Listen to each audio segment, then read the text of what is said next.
Walang pinoprotektahan, walang kasinungalingan, serbisyong totoo lang.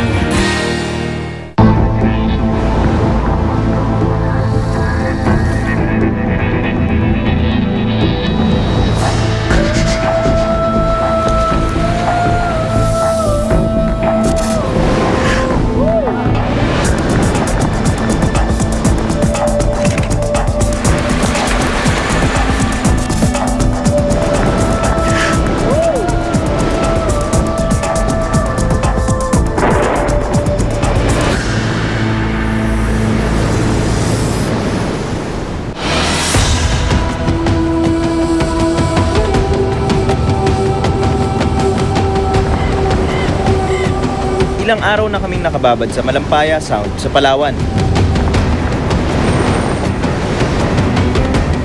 Nakilala namin ang isang uri ng dolphin na kung tawagin ay Irrawaddy. Sa lawak ng Malampaya Sound at sa kakaunti nilang bilang, hindi nila kami binigo. Yun!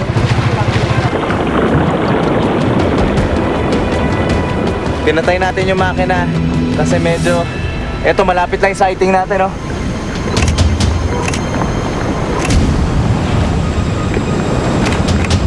Mula sa patikim-tikim na pagsilip ng mga Irrawaddy hanggang sa pagpapakita nito ng kanyang palikpik, buntot at paghinga sa ibabaw ng tubig, unti-unti nang natutuklasan ang misteryo ng mga Irrawaddy.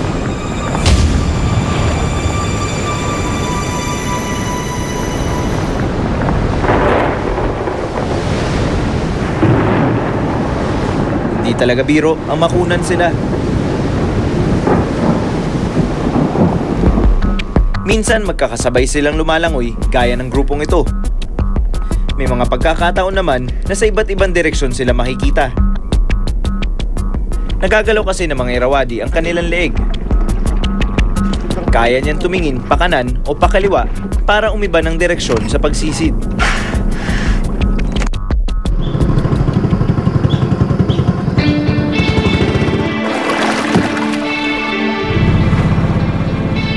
Buti na lang at sa aming ekspedisyon kasama namin si Eloy, ang aming guide at spotter. Ito na, tatabi natin. Ang dami niya ng nasamahan na mga researchers, mga turista. Nakilala ko ang isang tao na dedicated sa kanyang ginagawa. Hindi lang to trabaho sa kanya.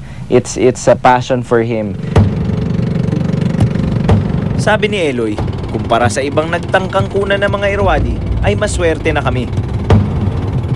Masasabi rin natin na medyo sinuwerte rin talaga tayo kasi unang-una, wildlife tong dinodocument natin, no?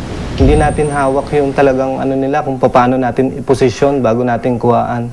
Talagang tayo halos sinasabi mo na swerte, pwedeng ganun kasi binigyan niya tayo ng chance na makakuha tayo ng mas maganda makakuha.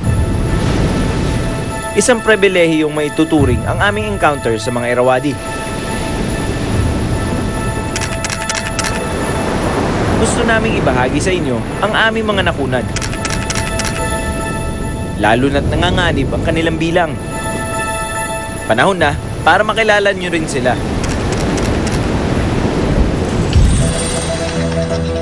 Ito ang buong hitsura ng Irrawaddy na nakita sa ilang beses nitong pagtalon.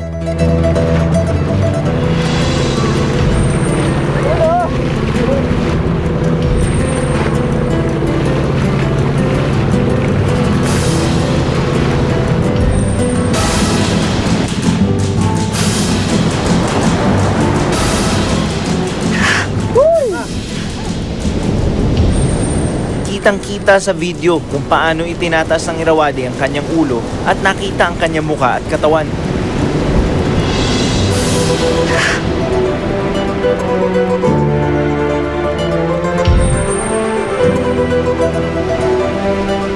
Bukod sa bilugan nitong ulo, nakakatawag pansin din ang maliit nitong mga mata na tila mas maliit pa sa piso.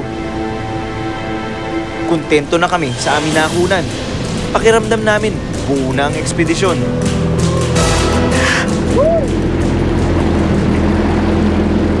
Pero may sorpresa pala makikita sa aming kamera. na sila. Ang dami. Yun na may mother and calf. Mother and calf din dito sa 9 o'clock.